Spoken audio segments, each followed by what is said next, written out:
அருமையான செல்வகுமாருக்கு வாக்களிக்குமாறு உங்கள் பால் தொட்டு கேட்டு நன்றி வணக்கம். அந்த வகையில் அண்ணனின் வெற்றிக்கு சமத்துவ மக்கள் கழகம் மீண்டும் உடன் இருக்கும் என்று கேட்டுக்கொள்கிறோம். இந்த தேர்தலில் உதய சூரியன் உதிக்க வேண்டும்.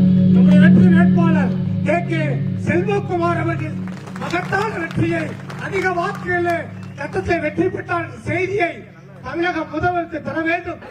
நமது வெற்றி வேட்பாளர் கே செல்வகுமார் அவர்களுக்கு உதயசூரியன் சின்னத்திலே வாக்களித்து அமோக வெற்றி பெற செய்யுமாறு தாழ்மையுடன் கேட்டுக்கென்று உதயசூரியன் சின்னத்தில் அண்ணன் கே அவர்களுக்கு நீங்கள் வாக்கு சேகரித்து அதிகப்படியான வாக்கு வித்தியாசத்தில் வெற்றி பெற செய்ய வேண்டும். நமது தலைவர் அவர்கள் அறிவித்துள்ள அண்ணன் கே செல்வகுமார் அவர்களை சட்டமன்றத்திற்கு அனுப்ப வேண்டும் என்று சூழலை கூறி அண்ணன் அருமை சகோதரர் செல்வகுமார் அவர்களுக்கு வருகின்ற ஏப்ரல் 23 உதயசூரியன் சின்னத்திலே நீங்கள் எல்லாம் அதிகப்படியான வாக்குகளை சேகரித்து அவரை வெற்றி பெற செய்ய வேண்டியது ஒவ்வொருவருடைய கடமை பொறுப்பு என்பதை இந்த நேரத்தில் தெரிவித்து வாய்ப்புக்கு நன்றி கூறி விடைபெறுகிறேன். நன்றி.